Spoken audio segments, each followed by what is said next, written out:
कभी सोचा है कि कंप्यूटर नेटवर्क्स खुद को डेटा के लामहदूद ट्रैफिक जाम से कैसे बचाते हैं? आइए एक बहुत ही अहम प्रोटोकॉल के सफर पर चलते हैं और देखते हैं कि कैसे ये अपनी सुस्त रफ्तार शुरुआत से आज के मॉडर्न नेटवर्क्स का स्मार्ट दिमाग बन गया। तो आज हम क्या देखने वाले हैं? सबसे पहले हम 50 सेकंड के इस बड़े मसले को समझेंगे, फिर देखेंगे कि RSTP कैसे रफ्तार का हीरो बनकर सामने आया। उसके बाद VLANs के चैलेंज पर बात होगी और आखिर में MST के शानदार हल को देखेंगे। तो चलें शुरू करते हैं। तो बात शुरू होती है एक बहुत बड़े मसले से जो असल स्पैनिंग ट्री प्रोटोकॉल में था, और वो मसला था वक्त का। बहुत ज़्यादा वक्त, खास तौर पर तब जब नेटवर्क को ठीक होने की ज़रूरत होती थी। जरा तसव्वुर करें, अगर नेटवर्क में कोई लिंक डाउन हो जाए तो जो असल स्पैनिंग ट्री प्रोटोकॉल था यानी STP, उसे नेटवर्क को वापस बहाल करने में तकरीबन 50 सेकंड लगते थे। 50 सेकंड आज के इंटरनेट की दुनिया में ये तो एक सदी के बराबर लगता है ना। और देखें, ये ताखीर कोई छोटी मोटी परेशानी नहीं थी, ये एक बहुत बड़ा मसला था जो पूरे नेटवर्क को एक तरह से मफलूज कर सकता था। तो जाहिर है एक बहुत तेज हल की जरूरत थी। और इसी जरूरत के जवाब में आया पहला बड़ा अपग्रेड, RSTP यानी रैपिड स्पैनिंग ट्री प्रोटोकॉल। जैसा कि नाम से ही जाहिर है, इसका एक ही मकसद था, रफ्तार। RSTP ने खेल ही बदल दिया। इसने पोर्ट स्टेटस को आसान बनाया, एक नया बैकअप रोल शामिल किया और सबसे अहम बात, इसने इंतजार करने वाले सुस्त टाइमर्स को स्विचेस के दरमियान एक तेज रफ्तार फ़आल बातचीत से बदल दिया। तो सवाल ये है कि आखिर RSTP ने ये कमाल किया कैसे? इसकी नाकाबिले यकीन रफ्तार का राज क्या था? जवाब इसके नए तरीकों, नए रूल्स और एक नए हैंडशेक में छुपा है।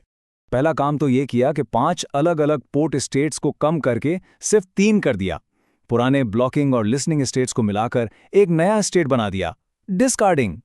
इससे सारा अमल बहुत तेज और सीधा हो गया। और फिर एक बहुत ही जबरदस्त चीज मुतारिफ करवाई गई, बैकअप पोर्ट। इसे ऐसे समझें जैसे एक ही मंजिल पर जाने वाली कई सड़कों के साथ एक इमरजेंसी लेन भी हो जो हर वक्त तैयार रहे। यह वाकई रिडंडेंसी के लिए एक बहुत ही होशियार हल था। अब इंतजार कौन करे? RSTP के स्विचेस सुस्त टाइमर्स का इंतजार नहीं करते, वो तो सीधा एक दूसरे से बातचीत करते हैं। एक तेज रफ्तार हैंडशेक के जरिए वो सेकंडों में एक लूप फ्री रास्ता बना लेते हैं। तो ठीक है, RSTP ने रफ्तार का मसला तो हल कर दिया, लेकिन जैसे जैसे नेटवर्क्स बड़े होते गए और उनमें सैकड़ों VLANs शामिल हुए, एक नया मसला सामने आ गया, यानी इनएफिशिएंसी या गैर मुअस्सरियत। असल मसला ये था कि STP और RSTP दोनों ही पूरे नेटवर्क के लिए सिर्फ एक ही रास्ता, एक ही नक्शा देखते थे। इसका मतलब ये था कि तमाम VLANs का सारा ट्रैफिक एक ही रास्ते पर जाने पर मजबूर था, बिल्कुल ऐसे जैसे पूरे शहर का ट्रैफिक एक ही शाहराह पर आ जाए। इसका नतीजा क्या निकला? कोई लोड बैलेंसिंग नहीं थी। बेकार पड़े हुए लिंक्स पर कीमती बैंडविड्थ मुकम्मल तौर पर ज़ाया हो रही थी और स्विचेस पर भी बहुत ज़्यादा बोझ पड़ रहा था। मतलब ये वसाइल का सरासर ज़िया था। और इसी इनएफिशिएंसी और स्केलेबिलिटी के मसले का एक बहुत ही ज़बरदस्त हल निकाला गया, MST यानी मल्टीपल स्पैनिंग ट्री प्रोटोकॉल। ये एक ऐसा प्रोटोकॉल है जो ख़ास तौर पर इन मसाइल को हल करने के लिए बनाया गया है। MST का आइडिया वाकई बहुत कमाल का है। एक नक्शे के बजाय MST कई मुख्तलिफ नक्शे बना लेता है। ये VLANs को अलग अलग ग्रुप्स में बांटता है और हर ग्रुप को अपना रास्ता, अपना नक्शा देता है। इससे होता यह है कि तमाम दस्तयाब रास्तों पर ट्रैफिक को बैलेंस करना मुमकिन हो जाता है। लेकिन इस जादू को चलाने के लिए एक शर्त है, तमाम स्विचेस का एक ही टीम में एक ही सफ़े पे होना ज़रूरी है।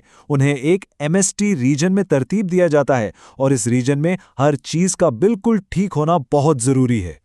और जब हम कहते हैं कि कॉन्फ़िगरेशन एक जैसी हो, तो इसका मतलब है हर्फ बहर्फ एक जैसी। रीजन का नाम, रिवीजन नंबर और कौन सा VLAN किस इंस्टेंस में है, ये सब कुछ हर स्विच पर एक जैसा होना चाहिए। जरा सी भी गलती हुई तो सारा सिस्टम गड़बड़ा सकता है। तो इस सारी कहानी का खुलासा क्या है? आइए देखते हैं कि ये तीनों प्रोटोकॉल आज के नेटवर्क डिज़ाइन में कहाँ और कैसे फिट बैठते हैं। देखें, STP से लेकर MST तक का ये सफ़र हमें बताता है कि नेटवर्किंग में वन साइज फिट्स ऑल वाला हिसाब नहीं चलता। ये एक टूल किट की तरह है और हर टूल का अपना एक खास काम है। तो सीधी सी बात यह है कि आजकल ज़्यादातर नेटवर्क्स के लिए RSTP एक बेहतरीन और काबिल एतमाद इंतखाब है। लेकिन अगर कोई बहुत बड़े और पेचीदा नेटवर्क से निमट रहा हो जिसमें सैकड़ों वीलैन्स हैं, तो वहां कारकर्दगी और स्केलेबिलिटी के लिए MST ही वो ताकतवर टूल है जिसकी ज़रूरत है। आखिर में ये इर्तिका सिर्फ ट्रैफिक मैनेजमेंट से कहीं आगे की बात है। ये उस बारे में है कि हम मुस्तकबिल के चैलेंजेस के लिए एक ज़्यादा स्मार्ट, ज़्यादा मौसर और ज़्यादा मजबूत डिजिटल इंफ्रास्ट्रक्चर कैसे बना रहे हैं।